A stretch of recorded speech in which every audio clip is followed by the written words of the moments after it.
But if you read it within Bryson's category of connotation, as the excess, the purely visual, the superfluous, that works to provide the arbitrary denotation with the status of truth, the visual effect of the real, then you can see that there is a tremendous difference between this dog and the other dog. The one is then a denotative dog and the other a connotative dog. The one helps to identify a priori and the other is just almost there to fill in an empty space.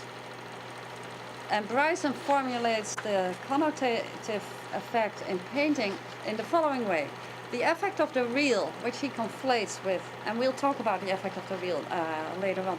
The effect of the real, conflated with connotation, consists in a specialized relationship between denotation and connotation, where connotation so confirms and substantiates denotation that the latter appears to rise to the level of truth. That is how he describes connotation. Now you see that what he says then is, and that is in fact very much in the line of Barth, that connotation can only function if you first have denotation. And that's exactly the problem, because there doesn't seem to be a connection at all between those two dogs, between the function they have in the two works. In other words, the little dog is either a relatively autonomous sign, meaning farewell scene, or it is a connotative element that in concert with other elements like the house, you see the house in the background, the path descending into the space of traveling outside the frame, that path that leads like an arrow to the next scene that we don't see, and the staff carried by the boy and the bag carried by the woman, all that signifies the situation, the setting, and reality, right? You represent a farewell scene, then you have to somehow fill out how else the farewell is represented, because one little dog would never be enough, of course. That is, these signs for recognition don't work as independent signs, but they are just a little detail that brings in that whole story. Now, this drawing too can be recognized by using the mode of reading for the theme, iconography, but not through the little dog. There is another detail.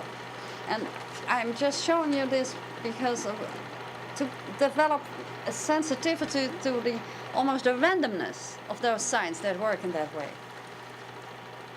And one of the signs here that led to the recognition of the scene is the hunting equipment that the boy is carrying, which in the iconographic tradition is invariably assigned to Hagar's son Ishmael, because Genesis 21:21 has it, and you have read the story, that he became an archer. Right? This was his future and the future of his people, and you know that the story has it that the Egyptians, or even the Arabs as a whole, are descended from this boy. And so Hagar was an Egyptian, according to the text, although the words are not always clear. But Ishmael is going to be the father of the desert folk, and that is going to be the Arabs. Now, on the same basis, we can process the drawing of the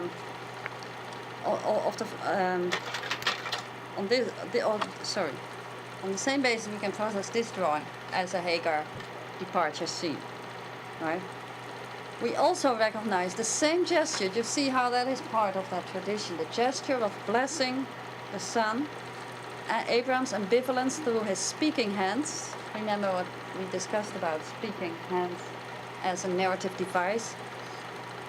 Blessing Ishmael with his right hand and admonishing Hagar with the other. His gesture toward Hagar is not without ambivalence. It's really like she's blaming her, blaming the victim. Resembling the Adam in that etching that I showed you, where Adam was having that finger raised, and also one of the elders in one of the Susanna drawings with the finger raised. That idea that two hands have different meanings is very common in this genre of drawings. Now, the combination of the three figures and their gestures is enough to make viewers conjecture that this is a Hagar scene. And the arrow case then would serve to confirm, that is, if people doubt, try to refute in the Popperian sense, then the arrow case would be an absolute guarantee. So that is the other way to come in. You can say immediately, oh, there's the arrow case, that must be a Hagar. Or you can say, this might be a Hagar. Okay, the arrow case confirms it. So that's the other way around, but it's still the same type of reading. Now, even this drawing is amply redundant. You still see Sarah in the door. You see that she's not easy to see, but she is standing in the door. And you see the house and the road, etc. But now look at the following. All those things are absent. We don't see Abraham, we don't see Sarah, we don't see the house, the road. All the connotations of traveling are gone. All the details of traveling are gone, except for the bag she's carrying and except for his arrows and his art. So we must recognize here this scene as a Hagar scene, because we have seen her so often in company of the arrow case bearer. But this sort of iconographic reading does not or should not operate in isolation, because what do you have when you know that this is a Hagar scene? You don't have much then. Exclusive attention to or privileged interpretation of these iconographic signs would divert attention from other details that seem to make much more of this painting, and would lead you into speculations about why he's carrying that he's going to be the father of the Arabs, etc. And you would forget that all the signs you see of Hagar's distress, and very remarkable the look of that young boy, who is not so young as we think when we think of the story, and who looks at her with a mixture of concern and sympathy, surprise and sympathy and concern. It's really a very strong face. Now, all these other things that are not related to the arrow case are also signs, because they convey meaning, right? And they work to elicit recognition of the scene as a Hagar scene, because on the basis of the story we know that the desperate gesture, for example, is well grounded. We know how bleak Hagar's situation is, and we know that she's going to almost die in the desert and see her child die. All that is still bringing in that text that we know. Yet that gesture is not iconographic, it's not denotative in the same way as the arrow case is. The arrow case, you don't need anything else. Her gesture is related to the whole body, the combination of the two figures, and the text that you bring in then. Now the arrow case here has the same status as the dog in the Tobias, while the dog in the first of the two Hagar scenes, is polysemic. It is not polysemic in the same way as the veiled woman that we saw in the first drawing, right? Who hovered between the status of servant, an effect of the real, that is, but whom we could also place as a kind of verbally based iconographic pretextual sign. You remember that we talked about the simultaneity between the two storylines that was represented in the drawing, and that was also very much emphasized in the verbal text. The dog here is rather a generic marker of the type scene, which we may want to term a cotextual sign. That is, the dog not here, but the dog in the, let's go back to the here too, but let's say this dog that we set off against the other dog.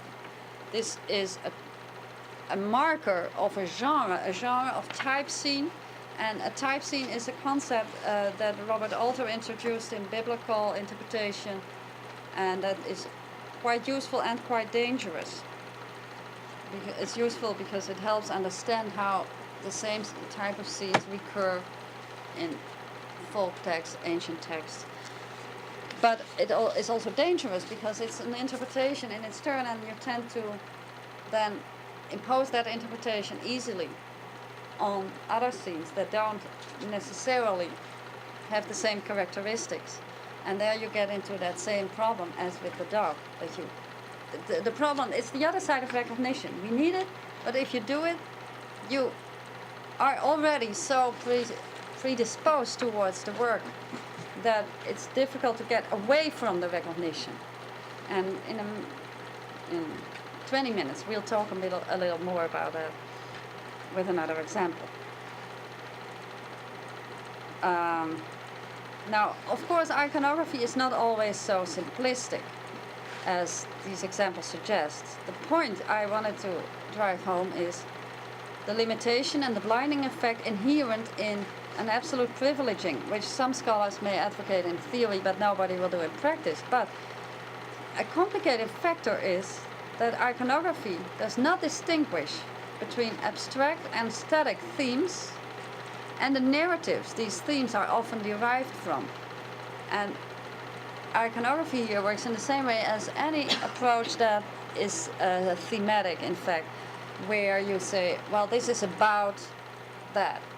And then you can say, this is about love or death or jealousy, but you can equally well say, this is about Joseph and Potiphar's wife, right? And then you bring in the story without doing anything with it. Now, the synecdochical principle makes any element of a story an iconographic sign for recognition, and as we have seen, even the most unimportant elements will do. Once the story is recognized, nothing prevents the reader from using the story in all its complexity to process other elements of the visual work, in principle. And eventually, the recognition can trigger a critical response. So this is not, I really don't want to say that this is a bad approach. And as I said before last week, I'm not going to say how we should do it, but what happens actually. And this is an approach that's very powerful, and we have to ask why and what happens then. Now, there is a way to do this in a very critical way, that is to get insight in a critical potential of a text. That would not be possible without the iconographic support, without the iconographic reading. That is, it would also be a waste to stay away from this, which is something that critics of Panofsky tend to do and say, no, this is all very bad because you're only talking about what the text is not, etc. But that can also be really a loss, because it can help to see a lot of things. And before, what I want to do, in fact, is let me quickly go back to where we were so that we will know. Okay, can you put the light on maybe? I want to talk very briefly, I'm not going to read the whole thing, on another tradition where Hagar is very prominent as a figure, and that is in the Black American slave narratives, where the figure of Hagar often is used as a symbol of, the slave trying to get away from the situation, which is in fact a reversal of the biblical story, because there she is chased away while the slaves ran away. And yet the fact that Hagar is then the image is very interesting, because Hagar is, first of all, she is a slave, and second, although she didn't run away, she had to make her way through the dangerous desert, etc., and that's exactly what the slaves had to do. Now, I'm not going to read this section because I think then we would slow down too much in relation to the whole project, but in Uncle Tom's Cabin, which is the most well-known narrative about slavery, although it's not a slave narrative, Uncle Tom's Cabin, which is, as you know, was written by a white woman. So, in a sense, someone who was very sympathetic with the cause of the slaves, but she was also, in terms of class and race, she was on the other side. And you can see when you read the novel that there is a lot that makes that very clear. She talks about the blacks as children, and it's very paternalistic discourse. But the interesting thing is that it is a novel where iconography is used in a very interesting way. It is full of references to Hagar.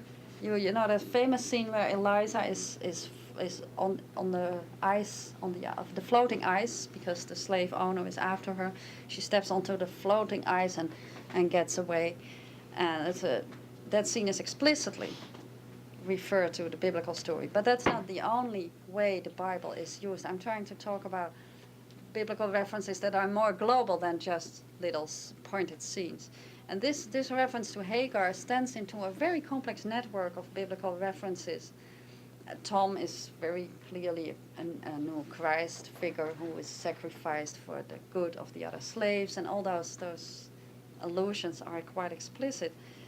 But there is also a set of references in that narrative to the genre of slave narrative. That is, the narratives which were written by the runaway slaves themselves. And the most famous one of those is Frederick Douglass' Life of a Slave, Life of an American Slave, written by himself, where you recognize the same kind of references. And a whole study could and should be done, and I've tried to do that a little bit, about how those two novels, the one an autobiography about a real slave life and one a piece of fiction, how they interact in turn and how they challenge the borders, the limits between fiction and real life reports. And interfering with that is, of course, then the gender problem, that the one is a man and the other is a woman. And what you then get is criticism that makes very powerful arguments about how this is a sentimental novel, which it is. No, I'm not in a position to deny that.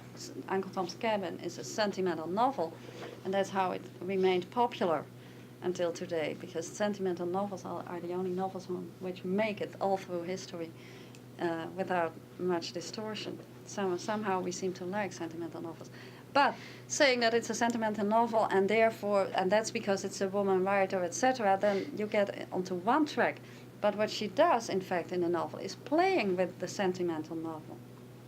And what she plays with is all this pretextual material, which is not only the Bible, but also Shakespeare, for example. She brings in Shakespeare.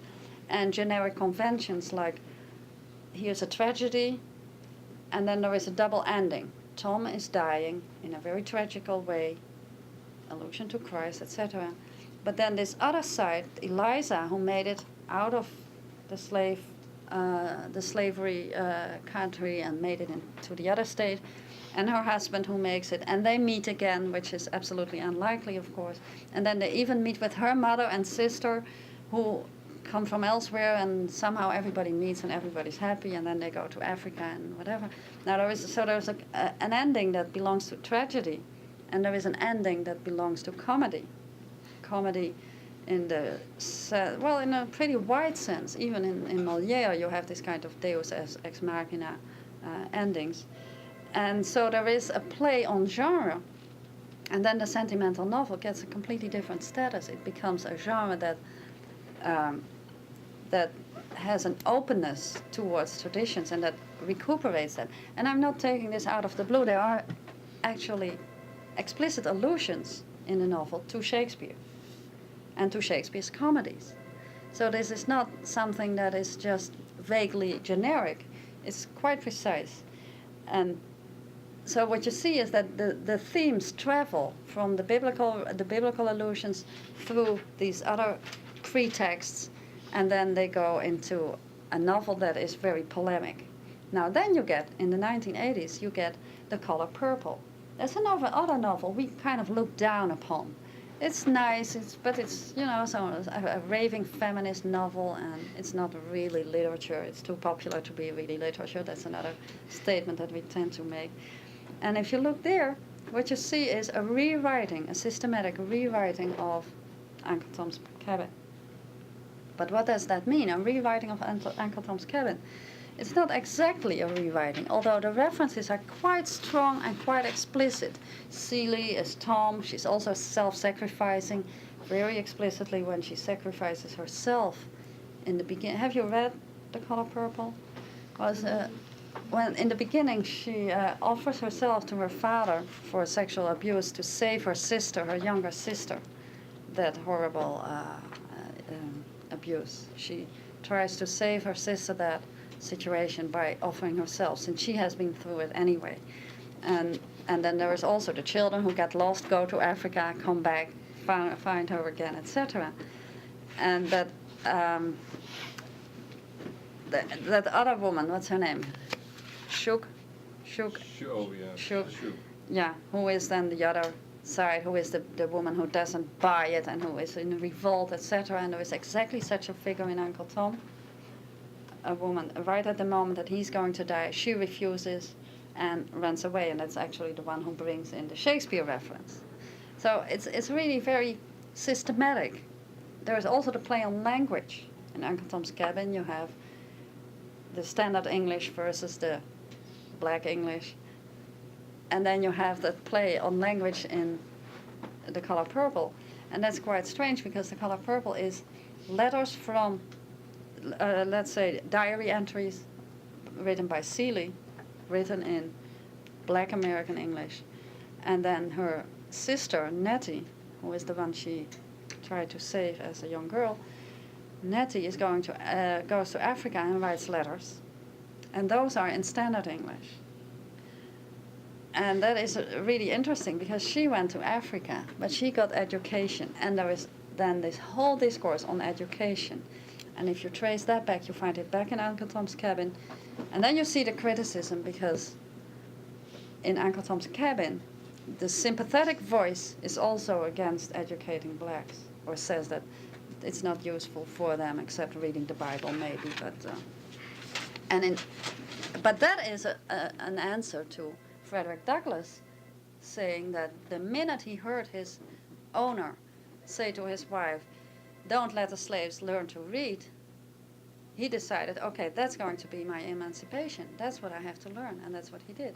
So there is this whole intertextual trace of a culture, of a set of cultural issues that have to do with slavery and that are really grafted on the biblical narrative of Hagar and Ishmael being expelled and then go through this danger in the desert. Now, then comes Spielberg, right? A white man. And he makes a film, and what do you see in the film? Everything that links The Color Purple to Uncle Tom's Cabin, to Frederick Douglass's autobiography, and through that to the Bible.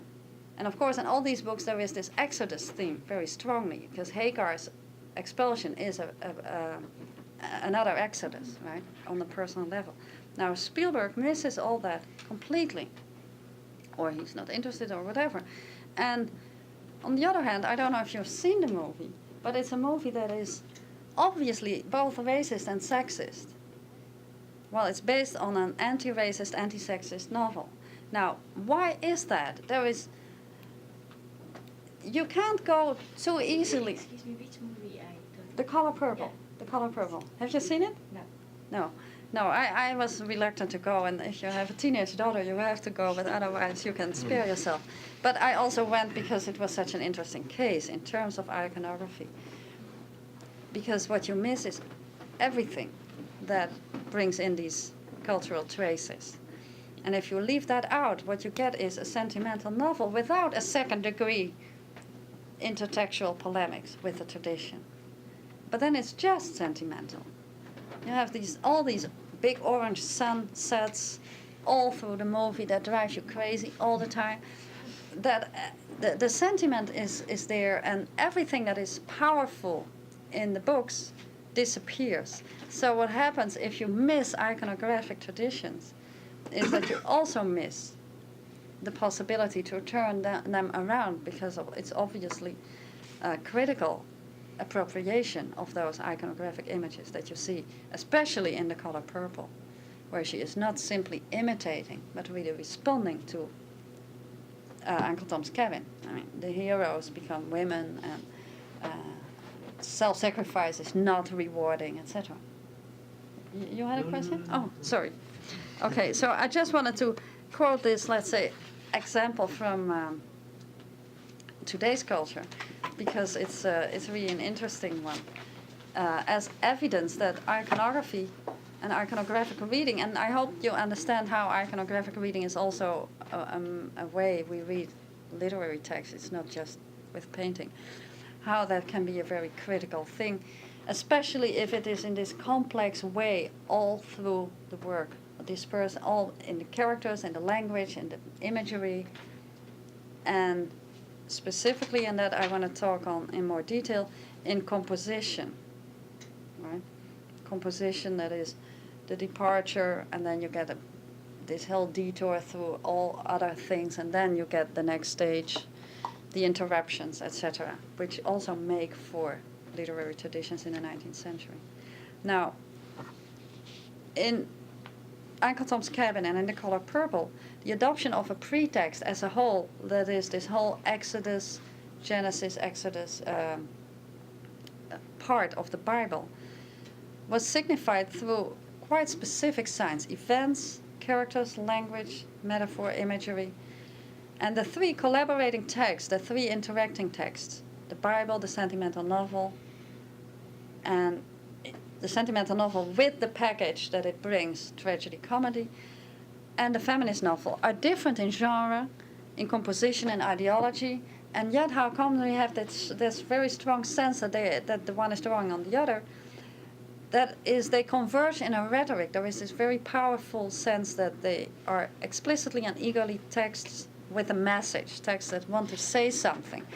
And I would say the complex way in which the Bible is brought in these texts, together with the strong ideological position of this particular pretext and this particular part of it, because this is the very strongly ideological part of the Bible itself, makes Stowe's and Walker's novels strong as critical texts, each in their own ways and each within their own context. And it's obviously difficult to maintain that they are ideologically identical. They are very polemical. At least Color Purple is very polemical towards Uncle Tom's Cabin, and rightly so.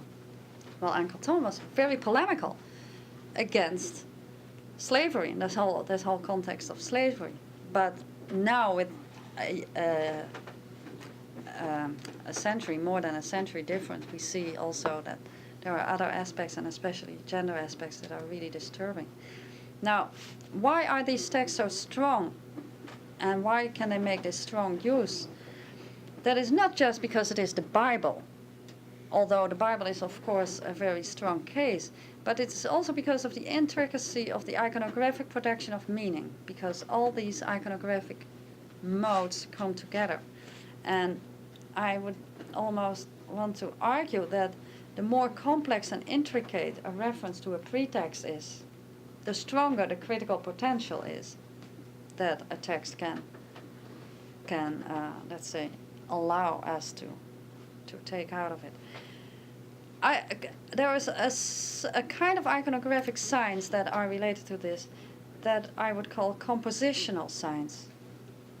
Compositional signs that are, let's say, that take over the skeleton of a pretext, which is not the same thing as those other texts do, because they take various things. But this is not taking a little dog, not taking characters, events, imagery, and everything, but taking just the composition.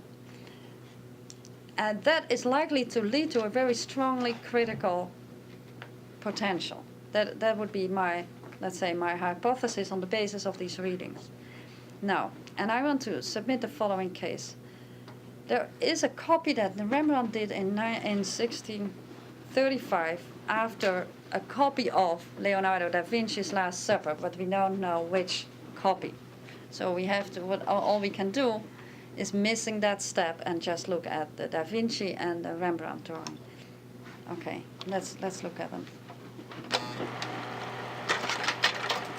Here's the sketch, and I'll show you the painting, and then we'll go back to the sketch. Oh no, I know, sorry. Okay, it's not a bad slide, but it's a fresco, and that's always hard. But you see that it's a particular composition. If you have seen many Last Suppers, you can see that it comes quite much to the fore, it's very straight, and there is this composition at the right hand side. You have those people who are talking. Something is going on the left side of Jesus, and Jesus is quite isolated, right? Now, if you look at this, you can see that it's quite faithful.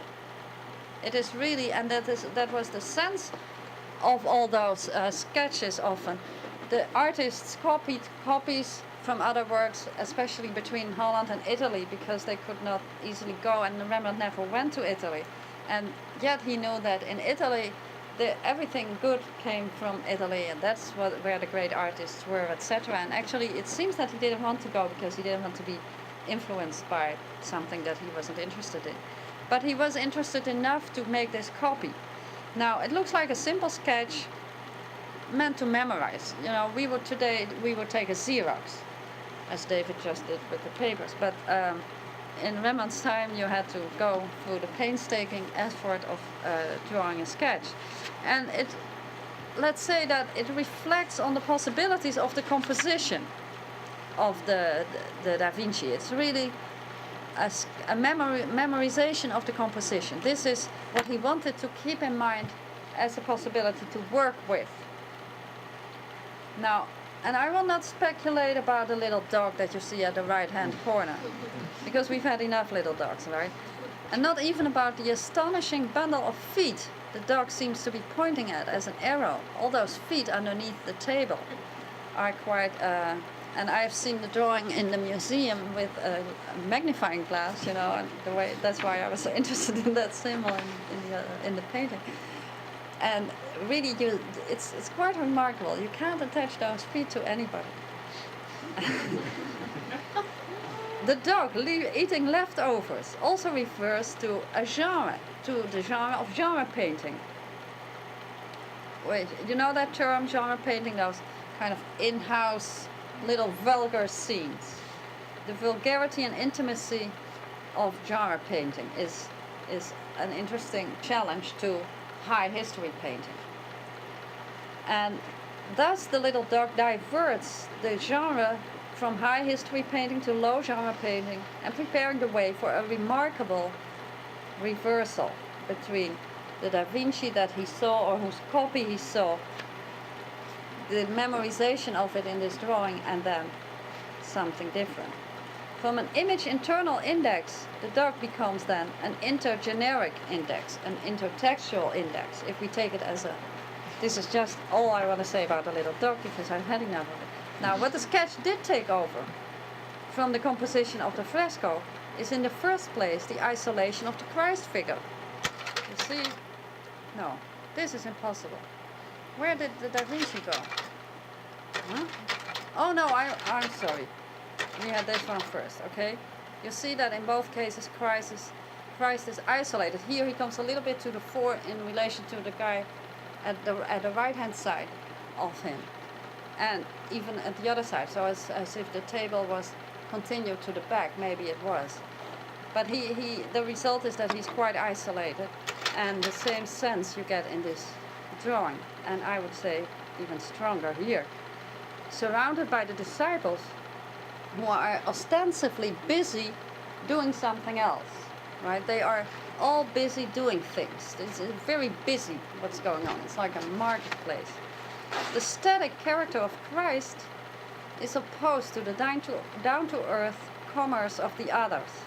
If the disciples on the left can be interpreted as listening and responding to the Master, with the exception of the figure right next to Christ, who has her head bent over, away from him, who looks quite feminine.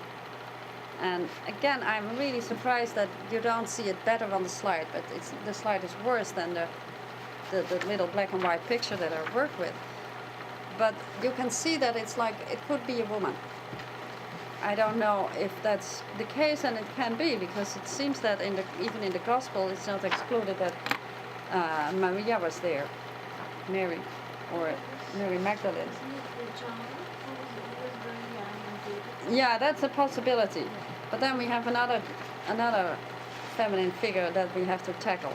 anyway, that's of course possible. Anyway, that figure is going away, and the others may be seen as looking. I'm just playing the devil's advocate. But those at the far right hand side are definitely not listening. Huh? It's impossible to claim that they are. They are arguing amongst themselves, maybe plotting, maybe responding in their own way.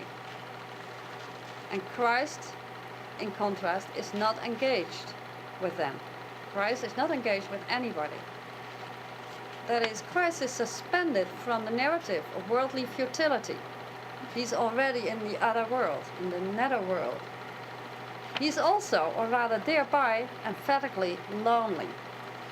His hands, again, narratively speaking, hands. You know, you have learned, at least it's one thing you get out of this course is that you look at hands. And at little dogs maybe, but also at hands.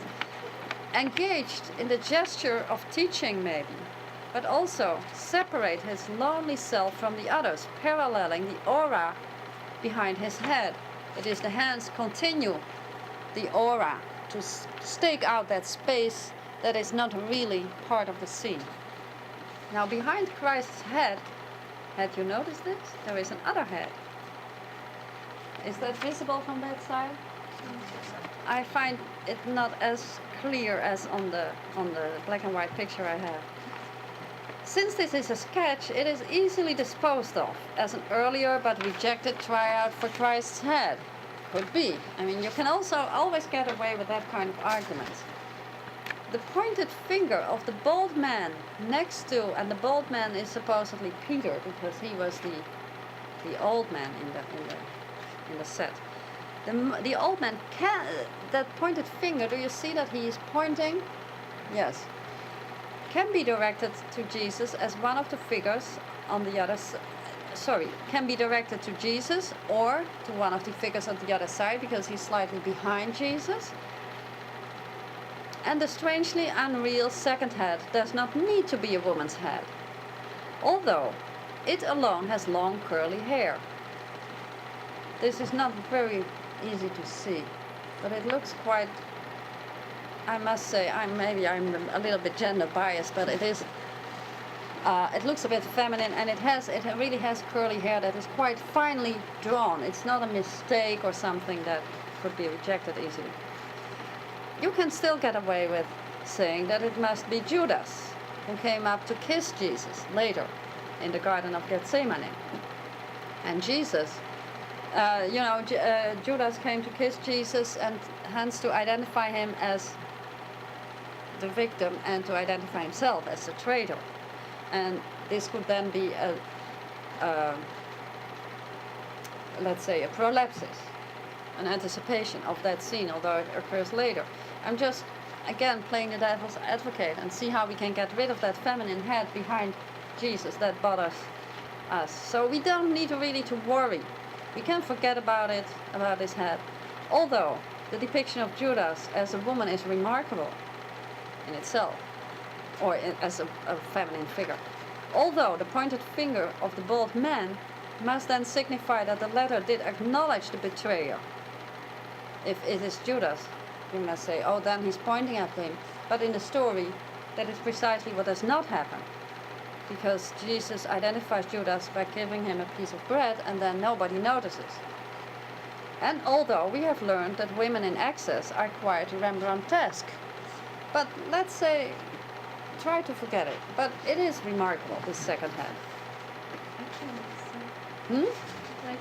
You can see it. No, I don't see it as well as I saw it in my office. Yeah, okay, good. Can you also point out the hair? If you are so good at, yeah. And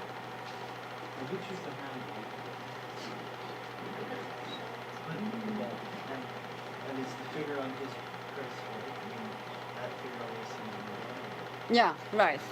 Yeah, that's what I had the sense that it was a woman. Now, if we go one more look at the Da Vinci, okay? You also see somebody, but that is much more like John. Yeah, John has a curly hair. Yeah, but there it's no problem. Here there is no problem. There's no second head. Everything makes sense, and there is this one who is turning away, and Who is that with that That- finger? he's not bold here. Yeah, no, But I he's think not. it's supposed to be Peter. Yeah, Peter. This is Peter. Is that a kind of mirror image then? To Christ? Sorry? Is that a kind of mirror image going on to Christ, right? A mirror image to Well, Christ. I mean, it's pretty hard for us to say that, but the red continues Yeah, and the movement of the head and the coloration of the hair. right. Yeah, that is an interesting suggestion. There's no food on Rembrandt's table. There was no food on Rembrandt's table. Are you hungry? No, it's No, it's empty, absolutely. But, huh? What is that in front of Christ? Sorry? In front of Christ, there is something. Oh yeah, there is a plate, but it's empty. There is a plate, but no, I'm afraid we have to keep craving for a bread. But 3 years later, I'm trying to make this as a suspense story. 3 years later, however, Rembrandt used the composition of the Leonardo for a painting with a completely different subject. And here's the painting. Sorry, I'll never do it again. Here's the painting. Oh, what dark this is! This is awful. Is there? Huh. Anyway, you recognize the composition, right? And Rembrandt, as far as I know, never did a Last Supper, which is remarkable in itself, given the frequency with which that was done. Now, this represents Samson's wedding, and you see why I insisted on that second head, huh? Here she is. She came out of the closet. Samson here is supposed to propose the riddle to the wedding guests. That's why I asked you to read Judges. I hope I didn't say 15 because it's in 14. Did I say 15? Oh, I said the whole thing, 14 to 16? Okay, anyway.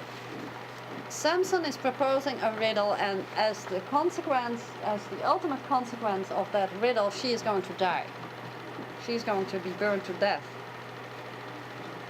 This painting is in Dresden now, in East Germany. Now, since the subject is so different, we cannot use the iconographic mode of reading to identify the subject. Can you leave that open, Peter, or is there a problem? Because I need the light to read. Yeah, okay.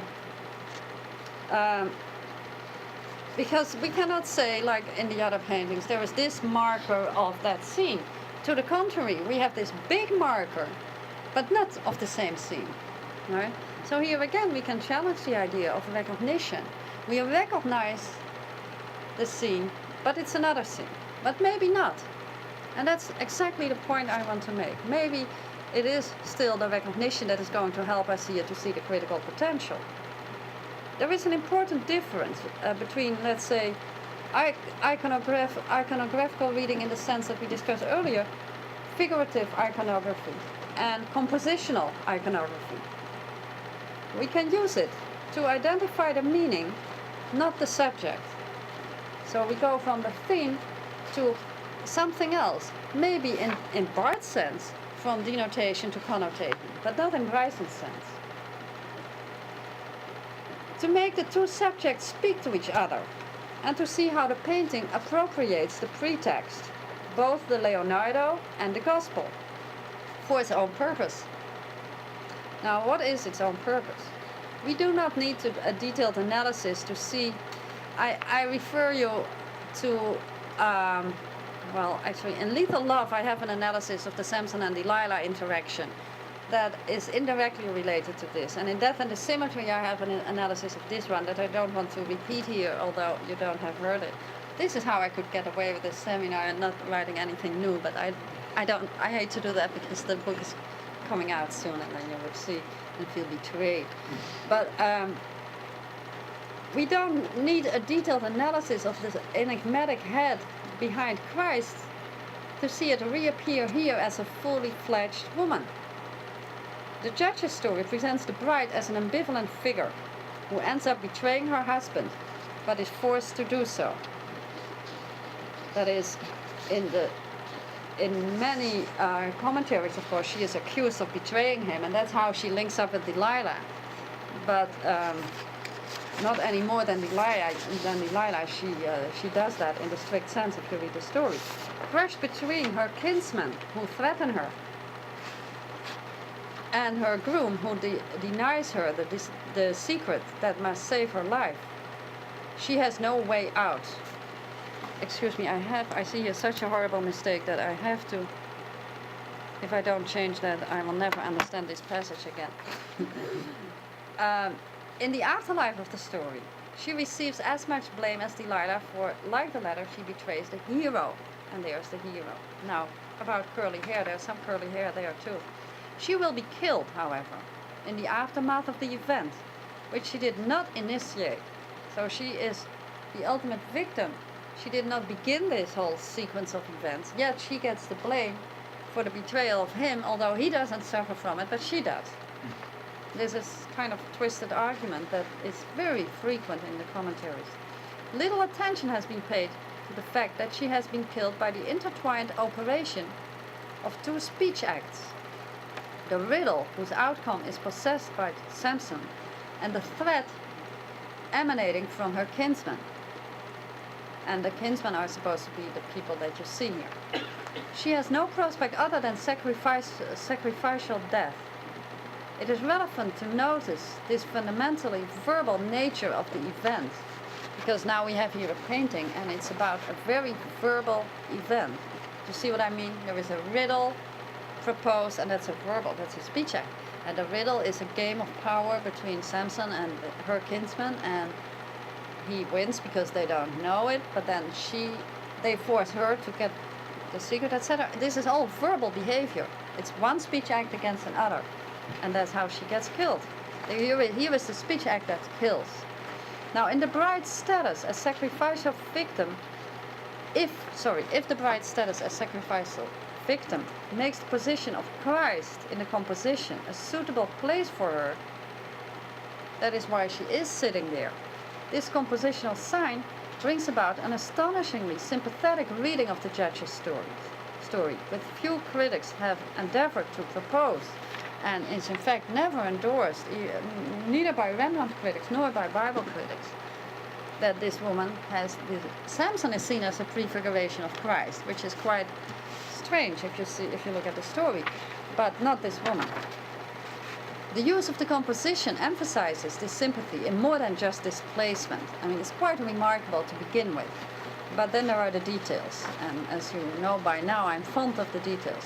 The woman is as isolated as Christ. This is hardly a detail.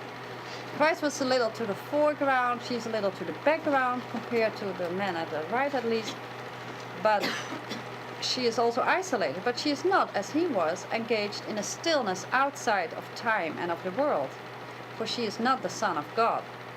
Rembrandt knew his place and knew her place, and although he could put her in the Christ place, there are limits to what you can do. But she too is lonely. Christ's inward gaze was directed nowhere in particular. Do I have to show that again? You see that he has this very inward look. He looks nowhere. The bride's gaze is also not participating in the scene, but is directed outside of the story that the others are acting out to the viewer. She's looking at us. She thus steps out of the diegetic situation that is as frightening and as threatening as Susanna's situation when tread by the elders. She is trying, like Susanna, trying to get help from the viewer. Now, there are many less conspicuous details that contribute to the specific interpretation the one painting brings to the other via the sketch. Details which become iconographical more in the mode of the little dog. I'm sorry to mention him again. The woman's head, for example, is adorned with the curls of the head behind Christ in the drawing, as if the woman, still hidden there, has stepped forward to tell her story of sacrificial death. Of course, no aura can surround her head, but the figure in the background tapestry is just a little bit lighter around her head than it is elsewhere. You see there is this figure that lights up just a little bit. Not a human figure, but the design in the tapestry. And then if we look back, we notice that the window in the fresco had already been replaced. You see, here's a window that sets off Christ from the rest. Had already been replaced by, not only by an aura, but also by, how do you call this, a baldachin? Baldachin?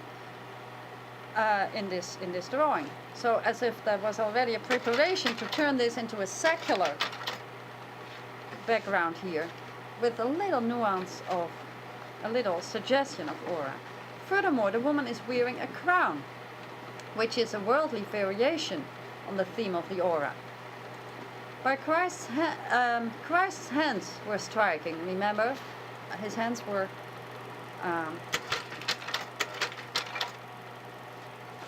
just a little more emphasized in this gesture than in the Leonardo, where they are spread out but less emphasized.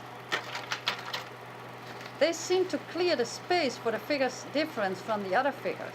Now the bride's hands are also setting her off, but in a different way, no less significantly. They represent her isolation as contained in her own body. Here's self-containment. Resting under her breasts, they point at the locus of the woman's function as a bride, the provider of offspring. Now the plate before her, conspicuously empty in the drawing, is here not really full of food, although there is a token of green in the background, but it is adorned with a wild, snake-surrounded erect object, which is likely to point traditionally at the pagan practices, because this woman was supposed to live in a Canaanite community, but at the same time hardly irrelevant in this context. If you have this gesture of future pregnancy and then this snake before her on a wedding scene, I can't help, and Milena will doubtlessly bring in some more details at the end. I can't help to see some suggestion there also. Now, Jesus was betrayed by a kiss, ultimately in a scene that is not represented in the Last Supper. A gesture that is visually perceptible and easy to depict, and may be proleptically signified by the double head. Maybe, but I think that the reference to this is much stronger. Instead, this woman is betrayed by language. Now, we talked a lot about language a long time ago. The sketch already is not without speaking hands. And in the painting, Samson's riddle is represented by the gesture, counting the stakes, 30 sets of garment. Remember the story? So he has these 3 fingers. This is quite clear. What about the other speech act, the threat? The threat to her by her kinsman. Now, it is obviously not because the threat intervenes later in the story that it is not as explicitly represented as the riddle itself. We have seen that visual arts has its own means of achieving prolepsis and a proleptic science, and we have seen quite a few of them lately. Now, the threat, in fact, is represented, and it is so through speaking hands, but not speaking in the same way. At the left side, and I'm afraid this is hard to see in this very dark slide. I just hate to see how dark the slide is. Is there any way we can light it up? Probably not, huh? Maybe focus it a little bit. Oh yeah, you can see a little bit better now. At the left side of the painting, the scene is very much like the many brothel scenes of genre painting. And here we see how the genre painting comes in. Turning the high history subject into a low genre subject allows a lot of elements to come in, and it's mainly the sexual element that is then explicitly brought in. The little dog operated as a quick note in the sketch, where the sketch as a memorization of the composition. A quick note taken in order to memorize an idea.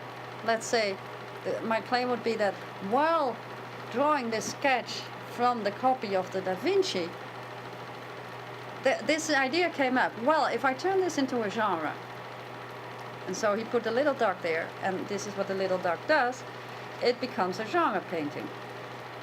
A low genre where sexuality can be openly represented. Now, most of the women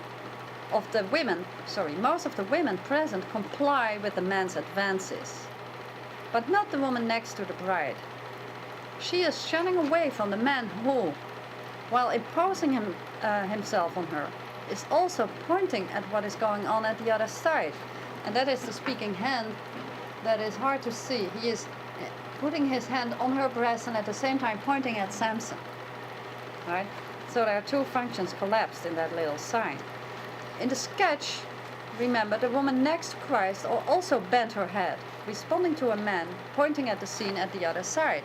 Go back to the sketch. Here you don't see that happen, but in the sketch you see it. You see that man bending over that feminine figure and showing at the other side something. Okay, now this is how that comes back. You see, the woman turns her head the other way and the hand suddenly stands for something completely different. That was prepared in the sketch. So you see how all these ideas of the painting are already, how he took notes on that sketch for this painting.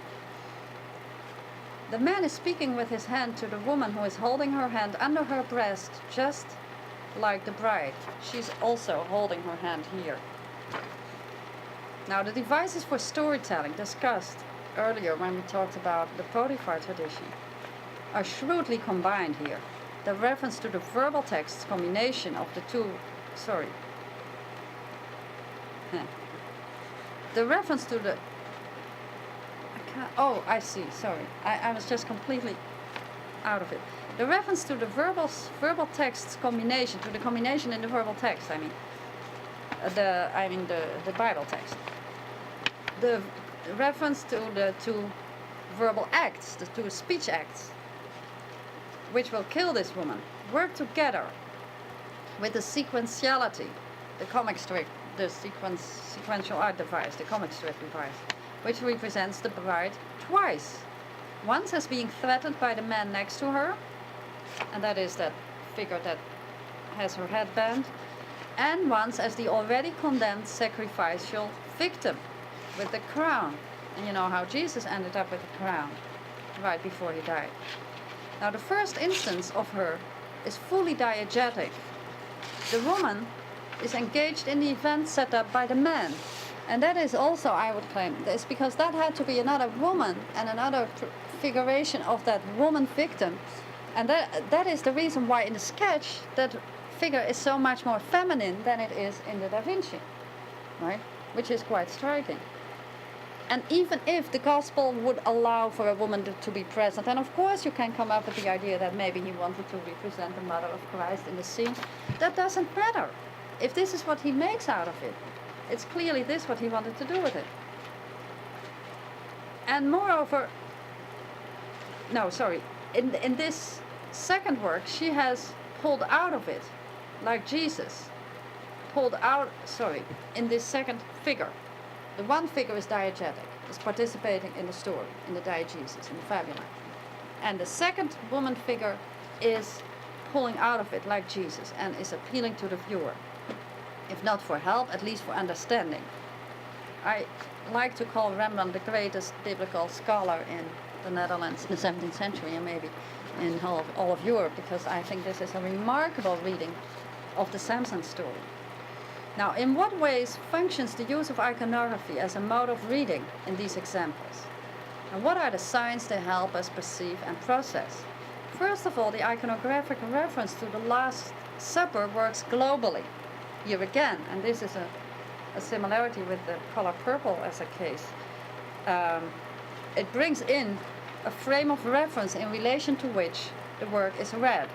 As soon as you think, oh, here is the wedding of Samson, pretext, Judges, and here is the Last Supper as a frame of reference, you also get into typological reading of the Bible, of course. And you could get the reading that this woman is a prefiguration of Christ. But then it is remarkable that he pictures her as the prefiguration of Christ and not him. Without the compositional sign, the similarity in composition between the sketch, hence the Leonardo, and the painting, the scene, would make much less sense.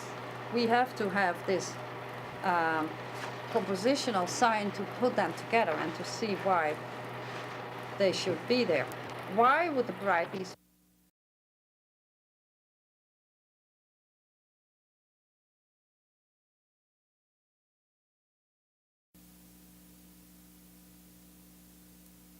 on, around and about her seems less than relevant to the scene. That is, it's not only the Last Supper that is brought in, but also the whole tradition of genre painting and all the sexuality involved in that. And put together, the whole issue of sexuality becomes much more meaningful. This is not just a dirty picture, but it is really leading towards a critical interpretation.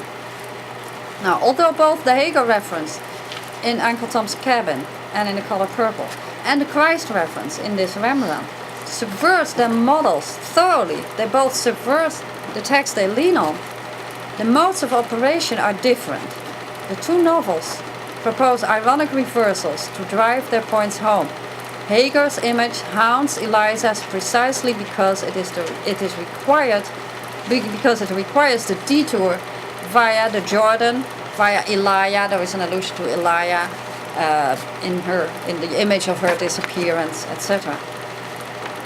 Hence, the biblical Hagar becomes more densely provided with symbolic meanings. That is, you turn this back, and it affects the Bible. The confusion of different biblical images in Uncle Tom's Cabin, hence in The Color Purple that takes that over, does not make for a holistic sign. There is not one sign that refers to the Bible. It signifies a confusion in the religious morality of the day, whose direct connection to the problem of slavery was its meaning. And that is why bringing in the Bible on all levels, and in an ironic mode sometimes, and in a serious mode, and all kinds of characters take it up, it is to show that the Bible is used and misused, and that there is this confusion about the issues, this misunderstanding.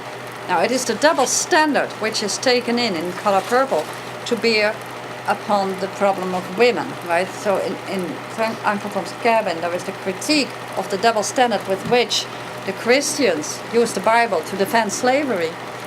And then in The Color Purple, the same reference through Uncle Tom's Cabin is used to critique the double standard in regard to women. And that is, in fact, quite interestingly, not unrelated to this case. In Samson's wedding, we may see some irony, but not in a similar reversal, not as strongly. The irony is one of shifting, of displacement, of turning the highest subject into a low one, the brothel scene. I mean, to turn the Last Supper into a brothel scene is in itself a remarkable thing to do. But the displacement does not affect the woman at the center. She remains out of it. She does not participate in the brothel scene. And therefore, the brothel scene is not totally invading the painting. And that is precisely, by remaining out of it, is precisely how she is diegetically and pictorially isolated. That is how, like Christ, she is not really in the scene.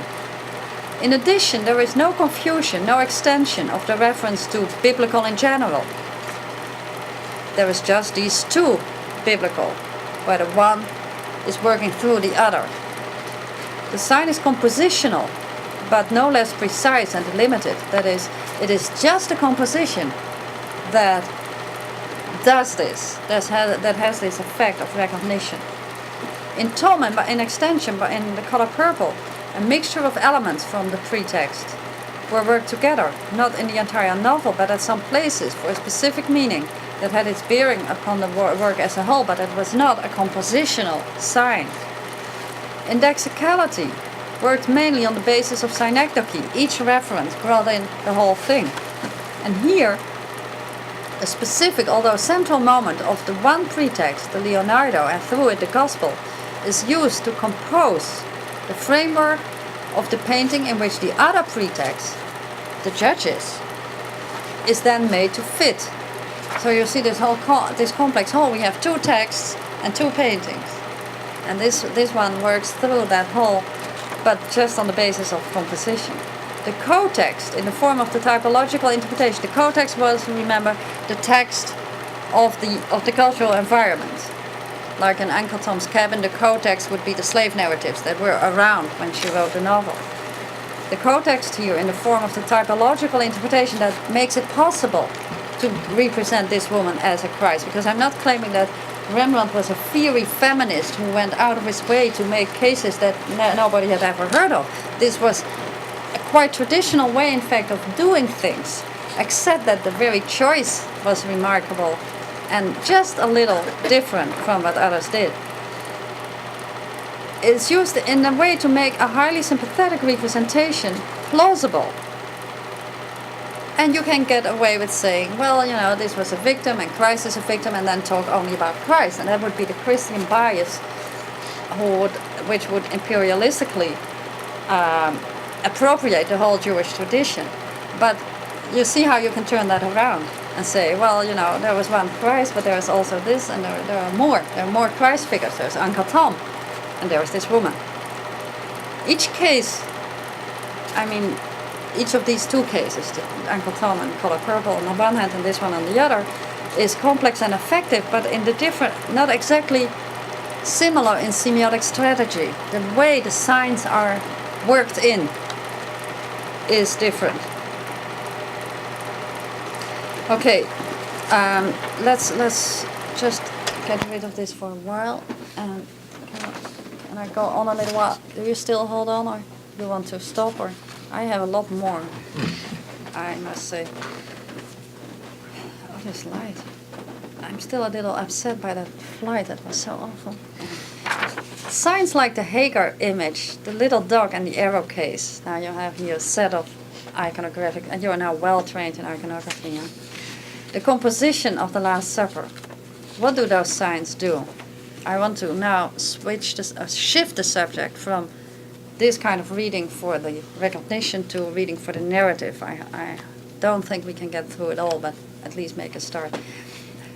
They do not tell the story. It's important to notice that none of all those signs tell the story. They refer to the story, and that is not the same thing. And I want to now, the next step of sensitizing you to narrative, to narrativity in painting, and then to make that conflict, not because I want an opposition, but I want a tension. I want you to see that there is no unity, not in the work and not in your interpretations. The difference between telling a story and referring to a story is crucial and demonstrates the risks inherent in a mode of reading which would focus exclusively on this type of sign. If you would just do that, you would, as the phrase has it, read the work as something which it is not. These two signs do not participate in a narrative syntagm constituting the skeleton of the fabula, nor do they direct the viewer, offering a specific manner of focalization. Neither do they participate in the telling itself, visualizing the narrator's voice, as did, for example, the painting of Jacob's wrestling with the angel. Remember, where the painting used the concept of distortion in a double way, so that you got a sort of commentary on the painting itself. And as I have suggested earlier, iconography proposes that we read the image as what it is not, and it's only logical then that it will prompt us to read narrative works also as what they are not, as the underlying story recognized rather than as a new visual story that we might read otherwise. And I want to show you two examples, one where the directly narrative reading is not exactly matching with the other one, but not in conflict, and one where there is a real conflict. The problem that occurs because stories are sometimes so generally known that viewers and readers have difficulty realizing to what extent the visual work responding to the story signifies its own story. That is the reason why we have this problem. We know the stories too well, and actually it may be the case that you don't know them as well as I assume, because we have had this period of secularization in the culture that may have coincided with your growing up, so it might be completely different with you. And now, quickly, I just show you briefly these two. Do you recognize them? This one and this one? Don't say no. I would be so frustrated. Yeah, you do. Huh? But you don't dare to say it because you're going to think that then later I will say, you mistook it all. No. What do we see? Well, that's Christ. That is Washing them. right, good. Christ washing the feet of Peter. In the gospel, you read the gospel recently. Even if you don't have the training that I had as a child, I gave you the assignment. So, if you don't recognize it, you didn't do your homework. And now the other one? Hmm? It's the Magi. Yeah, the adoration. Yeah, this is the adoration. The official title is one of the Magi or Magi. Magi, what do you say? You say Magi. Can I say Magi or Magi? Magi? Okay, Magi. Adoring the infant Christ. Okay, the Magi. Now, we have two scenes that we recognize, okay? Now, there are signs. Can you switch it on for a little while? I just need the light to clear my head a little bit. There are signs that make us recognize the stories. Signs that work like the iconographic, denotative signs discussed earlier. For example, in the one, you'll see it again more than you would like, so I'll just tell you that Christ's long hair, right? The beard, the hair and the beard is typical Christ figure, are iconographic details of his representations. A number of men surrounding Christ always stands for the apostles. So far, recognition only brings in the general setting, a Jesus story, right? And if you don't know the gospel better than that, if you hadn't had the assignment, you would probably not remember this very little event where Jesus washes the feet, but a good Christian knows that by heart. Now the bowl and the feet, as well as Jesus' action, are not only fixed elements that we process on the basis of previous viewing, because in every single representation of that scene you have, of course, the bowl and the feet, but also at the same time elements that identify the story. There is a double storytelling. The bowl and the action of washing the feet is enough to know that we see a representation of a specific passage of the gospel, that is, if we are already familiar with it. But the work also tells that story. And so we've been worrying about recognition now for 2 weeks now. Telling a story anew, that's what the work always also does. And let's say that the limitation of iconography is that it doesn't worry too much about that. And there is a difference between, on the one hand, reading from the gospel iconographically, textually, and on the other hand, reading directly, narratively. And that difference is something that I want to work on now. And the difference doesn't mean that I'm setting up a dichotomy, not at all. I want to show just slight displacement shifts, little details. Okay, now the drawing, maybe we can leave the light on. Is this clear enough for everybody? Sorry, we need the previous one. Is this clear enough? Okay, the drawing tells the story in a way that is slightly different and not necessarily congruent with the gospel story. It tells the story according to, let's say, to the different levels of narrative signification that I always like to work with. The two figures and the action taking place between them constitutes the elementary narrative syntagm of the fabula, subject, action, object. And the others are just, let's say, circumstantial clauses. The continuity between these three elements, that is, from Peter to Jesus and the action, there is a continuity, and that's itself a sign for the syntagm. That's how you recognize that is where the action is that it does not divert us far from the recognized fabula in the Bible, of course. This is the same thing. When we look at the figures, Peter and Jesus, we get a specific vision of that fabula, its focalization. We notice the surprise and confusion in the former in the bowing of his head and the clasping of his hand, as well as the tension of the shoulders. And so far, the representation functions pretty much like a verbal description of a character, right? You can say in a verbal narrative you would use other signs like descriptive clauses to say, well, there is this man who is surprised and confused, and his head is turned away, is bowing, and you see all those elements easily before you in a description. Now the figure of Jesus likewise can be described as eagerly tending to his business. He's doing a good job there. A feature signified by the attitude of his body, especially his knee and his laboring hand. It's really like a housewife cleaning the kitchen. Both knee and hand signify unnecessarily laborious action, unnecessary in relation to the gospel. I mean, the gospel gives immediate meaning to the gesture as a symbolic act, and doesn't need this labor and this bending and this squatting, scadding. How do you say that? Squatting? Okay. Thank you. Laborious action between and the distance between Jesus' foot and the bowl, which puts the figure at risk of imbalance. You see that the foot is just a little more removed from the bowl than is necessary, which makes it difficult for him to keep in balance, and therefore produces a tension again in the figure's back. And that is, of course, what's important, that there is a tension in the back of each. The two descriptions of these figures, attributive or adjectival, join adverbally in the action itself, which is thus represented emphatically as an event. I claim that the effect of these little displacements make this appear more as an event, as a physical bodily event, than the gospel requires, let's say.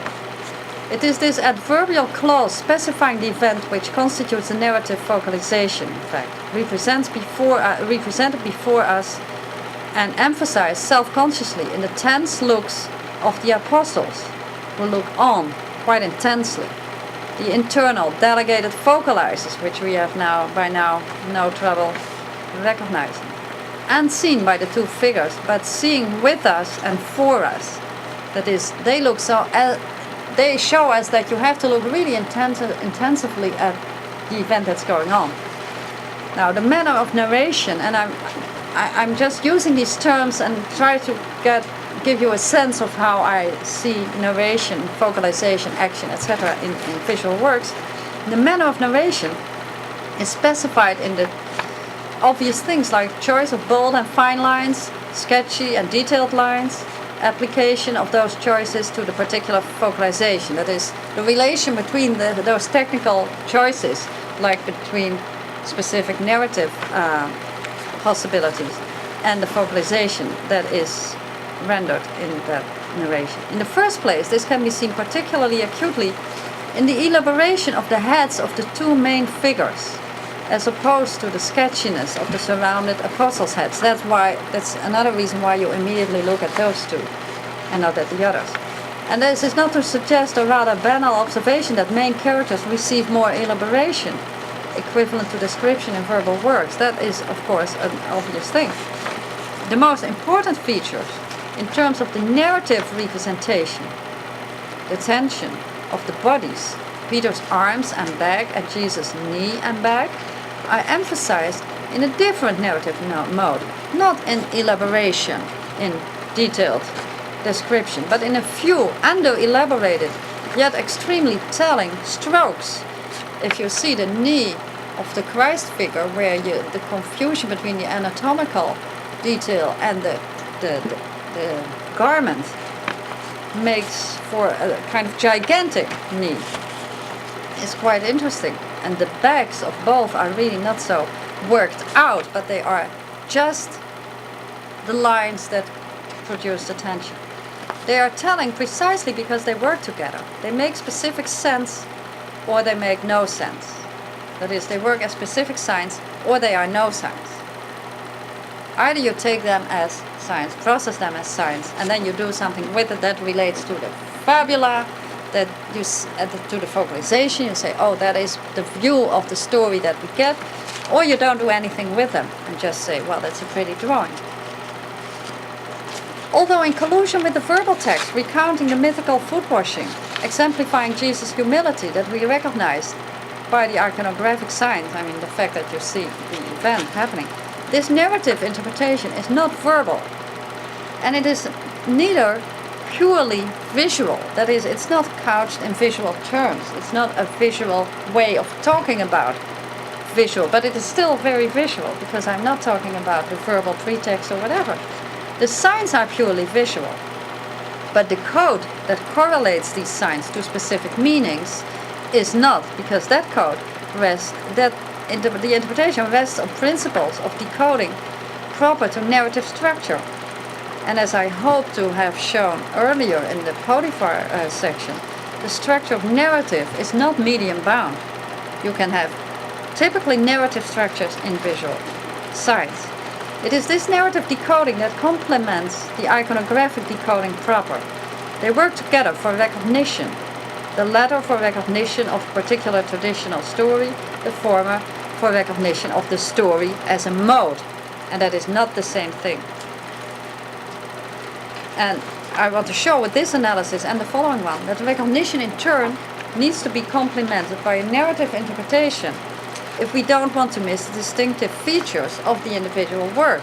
That what distinguishes this work from the whole tradition, and we have seen with the Susanna that there is quite a good reason to try to see that. Many food washings have been depicted, and all can be recognized on this basis of combined iconography and narrative, but the differences between them in narrative terms are not simply recognized. They are processed in each particular encounter between a work and a narrative, let's say a work and a narratively equipped viewer. Now, the iconographic recognition of the event as the mythical food washing does not contradict the narrative reading in this case, but you see that the issues are slightly different. That's all. There is a little shifting. It gives more rather than different information, and the story we read becomes richer. The aspect of hard work, of effort, which we see in the specific vocalization and narration here, is not signified in the Gospel at all, but it is not incompatible with it. Rather, it gives a specific sense to the idea of humility. Humility here takes the form of labor. It's almost a more class-bound representation of this mythical humility, which in the Gospel is quite abstract. There is not always such harmony. And in the other work, that I'm looking at the clock and at your faces, in this other work, a narrative reading based on the same principles as the previous one. You hear? Oh. A narrative reading based on the same principles as the previous one might lead to a more deviant interpretation compared to the iconographically determined subject. And I want to really try here the limits of a very, stretch the limits of a very provocative reading that is really in conflict. Now, I'll tell you how much time this is going to take, and you tell me if you want to have that now. That's going to be a good 20 minutes. We have to go. Oh, right now? No. Not after 20 minutes. Oh, okay, but I hope I can check in at the hotel before. Yes. I think we should stop then and have a little discussion and then go on next week. But next week we will also do that stuff about, in 2 weeks, about Las Meninas. Okay?